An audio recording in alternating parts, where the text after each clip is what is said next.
Mastering relationship resonance. The profound feeling of connection and belonging that is evoked in the experience of home and in the presence of someone who comes from our home or with whom we have made a home reflects a kind of matching, a pervasive resonance between what is inside us with what is outside us, between the past and the present, between what we were, what we are, and what we long to be. Stephen A. Mitchell.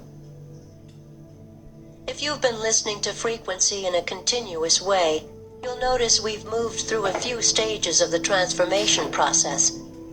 We first got the lay of the land in terms of frequencies and how your awareness is accelerating, then looked at what might block or distort your sensitivity and how to clear it.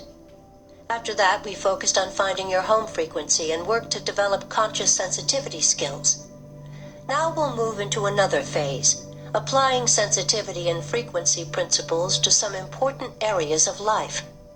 The first of these is relationships, for it seems everything we do is based on relating, even meditating. In addition to people and animals, we have relationships with everything, from our money and car to our body and the divine. Having great personal relationships, those we might even categorize as soulmates or spiritual family, is our most idealistic dream. What's more satisfying than being on the same wavelength with someone? Or working together harmoniously, anticipating each other's needs? It's a primal joy to assist in someone's healing or to offer help when someone needs it. But everyday relationships can also make us miserable, bringing our most challenging trials and traumas. What to do? Relationships, just like everything else, are vibrational. So knowing how to work with frequency principles can turn troubled interactions into real gifts of spirit. Who's populating your world? Take a look around. What sort of people do you have as friends, business associates, and intimates? If you're lucky, they're trustworthy, affectionate, and thoughtful. They have time for you and want the best for you. They meet you halfway, coming as far forward into engagement as you do, and they're adaptable, communicative, productive, and contributory. On the other hand, you may be surrounded by people who are wounded victims, leeches, blaming punishers, withholding non-communicators, or passive-aggressive dominators. There's a reason your world contains the people it does. All relationships, even those that seem difficult, are gifts from your soul to help you find blocks, talents, and new directions that you might not discover alone. Some people might share interests and affirm your talents, helping you develop confidence. Some are catalysts to help you learn your life lessons. Some introduce you to new ideas and potentials. Still, other people may be with you simply for joy's sake because your souls like being together.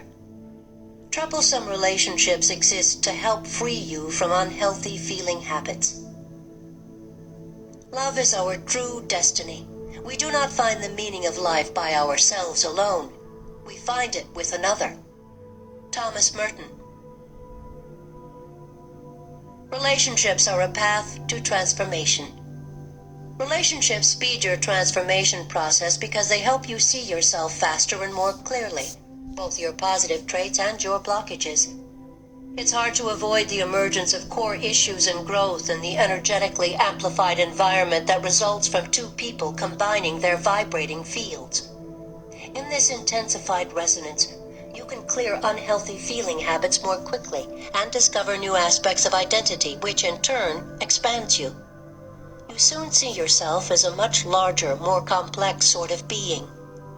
The effects of love and fear are immediately telegraphed back to you in relationships, so it's easy to quickly test what works to bring more soul into your life and what doesn't.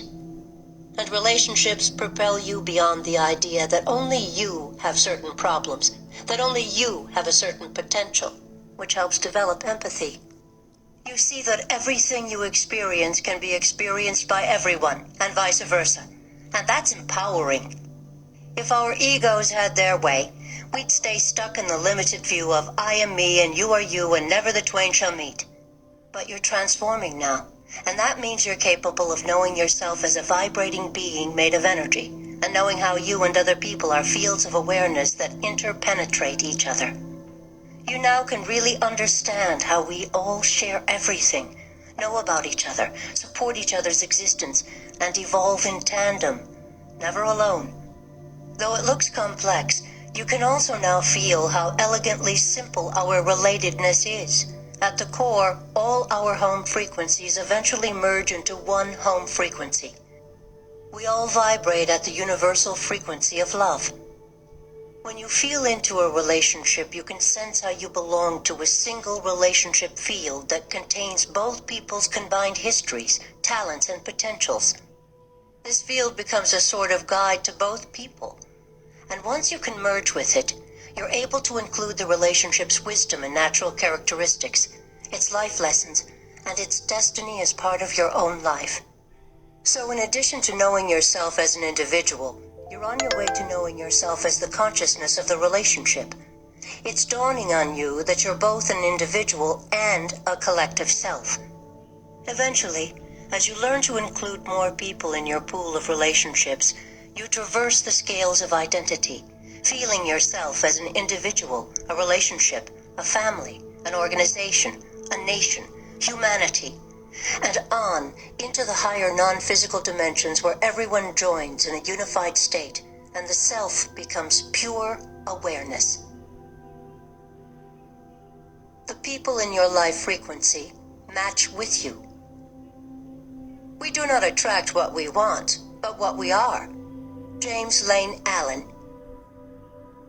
Whether your relationships are flowing with perfect synchronization or are emotionally upsetting, it's always because the other person has a frequency pattern similar to yours.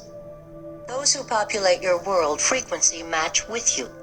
If someone has shown up in your life, and if your inner perceiver is noticing them, you share a common personal vibration. If they occur in your world, you occur in theirs. You mutually create each other for a shared purpose. They aren't identical to you, of course, but you share similar frequencies. Once you come together, your personal fields merge, and a relationship field comes into existence. That relationship field then sources your experience as a couple, bringing you shared resources like energy, wisdom from past experiences, and access to new talents. Because of this, it's possible to know things the other person knows by osmosis. Interestingly, people with highly dissimilar vibratory patterns and little in common do not occur in each other's realities. This matching process can be confusing because 1, it can be conscious or unconscious, and 2, partners often act out opposite sides of the same issue and don't see the underlying issue they have in common. It's great to realize you're similar to people you admire, but you may not want to admit that you could be anything like the people who irritate or threaten you. In any relationship, in each moment, the voice of the relationship field addresses one theme in both people. If one partner needs to travel for a month for work and the other protests about being abandoned, the truth is that both people need independence and space. If partners disagree, each must realize their partner is addressing concerns relative to both. It's not possible to tell your partner things that pertain only to them. Every observation about the other is an observation about both of you. Finding the messages coming from the relationship field and recognizing the shared issues in the partnership, whether positive or negative, are big parts of using relationships for transformation. Discover how and why you connect with others. There are 100 paths through the world that are easier than loving. But who wants easier? Mary Oliver. For relationships to evolve to a higher level and to value each other as we must, we need to understand the great love that underlies the reasons we connect and the energy dynamics of how we connect. The popular law of attraction says, like attracts like. Then there's the old adage that says, opposites attract. Let's be more precise about what really happens energetically to cause relationships. You establish the frequency of your personal field, the energy that fills the space around you. It is the radiance of your personal vibration. It can be a low vibration or the high vibration of your home frequency. Either way, People of a similar frequency simply arise or appear out of your field and dissolve back into it, in response to mutual need or curiosity. Of course, you appear in their field the same way. We'll explore the deeper dynamics of attraction in greater detail in Chapter 9, but for now let's think of attraction as a kind of commonality of frequency. We don't really attract other people the way a magnet attracts iron filings. When souls have natural resonance, they simply appear to each other. When the resonance changes, they disappear. Relationships are always mutually created and dissolved. You may intentionally set out to attract someone, make a wish list, and apply various strategies, but the likelihood is that you are thinking of doing it because your soul wants it, and it's already in progress in the inner realms. You can rest assured that if your soul wants someone to appear, it's going to happen. If it's time to meet your life partner or have an increase in clients for your business, the souls will arrange it. And yes, clearing unhealthy feeling habits, acknowledging your desires, and applying an aligned mental-emotional focus can streamline the materialization process.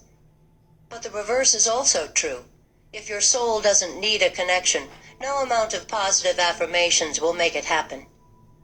If you're strongly attracted or excited by someone, be it a lover, teacher, or new friend, it's because you both really want to clear blockages, and you both really want to validate similarities. We think of those who frequency match our good qualities and goals as like attracting like. Those who frequency match our suppressed negative vibrations, or who act out the other half of a polarity we're stuck in, we think of as opposites attracting. It's often the case that strong sexual animal magnetism in the early stages of a romance is caused by adrenaline. The partners actually are scaring each other because each unconsciously represents the person who hurt the other in the past. It used to be that a hyperactive person could attract their opposite solid as a rock person, and each would do their half of the polarity, balancing the other. Today, we must both be internally balanced, both capable of being active and calm, in order to transform our relationships. Now, if you're attracted by a lover's dynamism, you're probably ready to expand your own self-expression. If you're turned on by a leader's generosity to the underprivileged, you may be healing a wound of neglect from your past. In abusive relationships, the abuser and abused are both victims and both dominators. The souls are dramatizing a pattern to make it conscious, so they can clear it and reopen their hearts. Try this. Ready yourself for the ones you want. 1. If you've been thinking about finding new people of a higher vibration, or if you're ready for a new life partner, a new business partner, or more clients, it's a sign that your soul is beginning to orchestrate a new phase of growth. If you're thinking about it, it's in the early stages of becoming real. You don't have to make it happen. Just relax and allow it to unfold. 2. Feel into the various qualities of the prospective relationships you want. How does the energy flow? How does the mutual sensitivity operate? How honest and easy is the communication process? How happy are the two bodies together? Imagine it in great tactile and sensory detail. Be clear that the feeling tone or vibration of the relationship is actually your new vibratory level. It's what you're establishing as the unifying frequency of your most updated personal field. Whoever the person or people may be, they overlap with this frequency and are ready for it to be their new reality too. Relax and invite them to show up. Know it is becoming real. Wait happily. 3. Now actively radiate the frequency of your new vibratory level. You might imagine there's a lighthouse projecting up above you, and its beacon rotates non-stop, sending your frequency everywhere, day and night. It's there to help reassure you that people will find you quickly. And once you set it in motion, it keeps beaming and rippling the energy outward, maintaining the clear vibration of your field. When your relationships resonate to fear, Subconscious fear can resonate through your field and give rise to fear-based people just as easily as your home frequency can materialize loving soulmates and soul friends. When people share misperceptions and unhealthy feeling habits, they work out the error of their ways by connecting with others who have the same underlying contractions. You aren't being punished by having troublesome people in your life. You're being given an opportunity to transform yourself rapidly. There are many ways in which relationships can be out of harmony. Fearful egos can turn the interaction sour, produce pain, and shake the pair apart. If both people are contracted when they're alone, the pattern amplifies to a level where it becomes tangible when they get together. Then it's common for both people to resist each other, projecting what they don't want to see onto the other, resulting in blame, punishment, and rejection. If you're involved in troublesome relationships, it could be caused by any of the following reasons. 1. Both people are subconsciously adhering to the nonverbal sonar feeling patterns established in childhood concerning the way their parents acted with each other and them, taking those patterns to be instructions for all relationships. You're on automatic, reacting without noticing what's true in present time. Your soul brings people who have the same underlying sonar pattern, who alternate playing the victim or dominator roles with you. Your mother was mean to your father, and you became his little sweetheart. Now you easily take men away from other women, or they take men from you. Or your mother suffocated you with needy love because your father wasn't present for her. Now you can't commit to women, and if you do, they dominate you or can't commit to you. Or one of your parents died or left when you were small, and now you get angry at your partners whenever you sense them needing their own space, and you leave them, or they abandon you. 2. Both people are fixated on an emotional or mental position that's interfering with full soul expression. Your soul brings someone who duplicates or challenges your views in a way that helps you see them. You developed great expertise in science, and now use it to explain every happening in your world. And you meet someone who thinks science is limited, that being artistic and in the flow is best.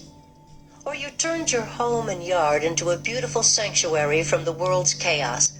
Your new neighbors next door make lots of noise, smoke incessantly on their patio, and park junker cars in front of your property. Or you nearly drowned in a boating accident as a child, and your soul brings you a spouse who loves the seashore, sailing, and swimming. 3. One or both people have karma, unfinished business from the past. You did something in the distant past that you want to make amends for and understand now.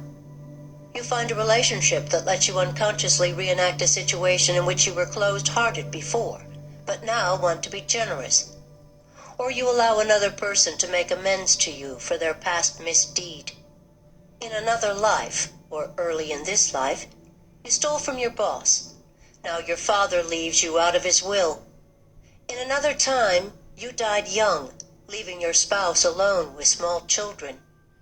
Now, instead of leaving your difficult mate, you stay and deal with him or her and your problematic stepchildren longer than any sane person would. A karmic relationship is automatic and hypnotic at first, then often feels like you're in a tunnel. You can't get out until you emerge at the other end. You chose it, want to do it, but it's not that much fun. When it's over, you shake yourself and say, "What just happened to me?" The meeting of two personalities is like the contact of two chemical substances. If there is any reaction, both are transformed. Carl Jung. When your relationships change and end. Just as two similarly vibrating personal fields create relationships, relationships change and often end when the vibration of one person's field shifts. If the vibration of your field changes, as it might after a spiritual breakthrough, certain people cannot occur in your field anymore, unless they have a matching breakthrough, and they will likely disappear. You may write it off with comments like, "They're boring," or, "For some reason, they don't like me now." Friends drop away, and new ones appear out of the blue. When a karmic period is finished, The vibration of one person's field also changes instantly, precipitating a sudden shift in the relationship's form. My parents dated a marriage that was filled with communication problems and polarization. Neither was particularly happy, but it had that quality of karma where they were allowing each other to make amends to the other just by staying together. I always felt that my father needed to be loyal to my mother and allow her great freedom, and she had to allow this, forgive him, and be generous to him. Though the marriage was constantly fraught with tension, I think they did a fairly good job of it. And in their 49th year together, my mother suddenly decided to leave, at age 72. I had to wonder, 49 years? Why now? But I've seen it all too often in my work. When the soul is finished, it's finished. There's no accounting for why the amount of time was spent. Perhaps to the soul it's insignificant. Some invisible marker point is reached, and one person shifts out of attunement and resonance with the old vibrational pattern. At this point, the reality rapidly changes for both people. Often, the one who shifted out progresses quickly toward their destiny. The irony is that the other person simultaneously made the same decision to move on, but doesn't consciously realize it, and often feels like a victim. After years of being in business with his wife, Ravi began to pursue a spiritual path. He worked with a guru back in India, read about metaphysics and the new physics, and was excited about leading-edge thinking. His wife remained traditional, with values firmly fixed in the family, material security, and Indian culture. Though he respected these things, Ravi needed to move beyond to find a new identity. If my wife would only be interested in a little bit of it, he would moan, then I might continue to find some common ground with her. But she thought his spiritual focus was silly. His cultural programming held him in one role, while his own frequency was taking him in a different direction, making him into a new kind of person. At a certain point, he could bear the internal split no longer and began divorce proceedings, upsetting everyone in his family and earning himself an ugly reputation. The price he had to pay for his evolution was great, but he clearly saw that if he did not make the change, he would die. We are all evolving, and the recognition of these marker points of growth is often most evident in the way our relationships, whether personal or professional, evolve or stagnate. When one person's wave moves out of synchronization with their partner's wave into a higher frequency, it is felt immediately. If the relationship has been relatively unconscious, the person who's left behind may become angry, blaming, punishing, and controlling, and try to force the other back into the comfortable old pattern or even physically injure them. If the partners have made a habit of trying to stay in their home frequency, they'll have a much better chance at evolving together. They can bring the misalignment into consciousness by talking about it. Something's different. Something's changing between us. What is it? Are the terms of our original contracts together, our goals and dreams, shifting? What do you want now? What do I want now? Can we occupy a new field together that radiates a higher vibration? Can we renegotiate and let our relationship adapt and embody whatever new form wants to appear from our new vibration? If a marriage, family, friendship, or business relationship can be fluid, open-hearted, and honest, adjustments to its form can be peaceful. If the soul's purposes move out of alignment, the relationship can separate and shift to whatever form is appropriate, from a marriage to a friendship, for instance. Or the people can easily slip away, with gratitude, into totally different realities. There is really no need for devastation or anger over relationship endings anymore, since both souls are always involved in determining the relationship's form. When you resist being alone. The eye with which I see God is the same eye with which God sees me. Meister Eckhart. If you've been rejected or have chosen to leave a relationship, you may find yourself in a period of alone time, back at the stage of the transformation process in which you must let go, be quiet, and allow your home frequency to re-emerge, bringing new ideas, motives, and connections. Lacey is a charming, sophisticated woman who was used to being in relationships with men who took care of all her needs. If she lost a relationship, she never had a problem finding another man. But as her own frequency increased, this behavior didn't work anymore. She couldn't find a suitable man. Actually, her soul was showing her an underlying pattern of emotional blockage that needed to be cleared, so she could freely express her great creativity that had previously been channeled into getting men to do things for her. She railed against having to be alone and felt tortured. She obsessed about a new relationship. But through involvement with a women's group, she learned to meditate. She began attending a Unity church nearby. She gradually quieted down and allowed herself to just be. She forgot her obsession long enough to take a painting class, found she loved it, and a new talent began to emerge. Not long after, she met an entirely different kind of man through the church who was an equal partner and championed her soul expression. Being alone doesn't mean you're not in a relationship. First of all, you're always with yourself. And second, your soul gives you what you need, either relationships or space. When you have a relationship, the task is to relate to the soul in the other person. When you have space, you relate to your own soul and the presence of the divine in all things. You can experience a relationship with food or television, or by going into your imagination with your light body, your physical body, or non-physical beings. You can love the people you don't know yet, and the ones staying behind the scenes giving you some much-needed space. Relating while being in a space phase may feel abstract at first, but by practicing mindfulness and enjoying the light, love, and generosity everywhere, you replenish and strengthen yourself. A form phase soon follows in which physical relationships reappear, renewed. So when you're alone, feel into your body, into the world, into objects, and into the air, and find the home frequency everywhere. Go into harmony with it. Create a love relationship with the ideal parent, the unseen lover, the invisible best friend. The truth is, it's impossible to be separate or to stop resonating. You belong to a unified field of beings vibrating the same way you're vibrating. Your most valued relationships in the end may be with your home frequency and your next level of self. Relationships have a home frequency too. We are all linked by a fabric of unseen connections. This fabric is constantly changing and evolving. This field is directly structured and influenced by our behavior and by our understanding. David Bohm.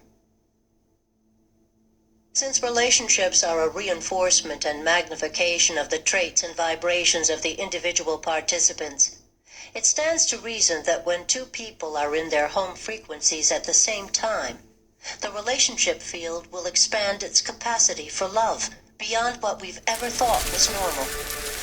Remember, home frequency is open-heartedness. It's feeling the way you love to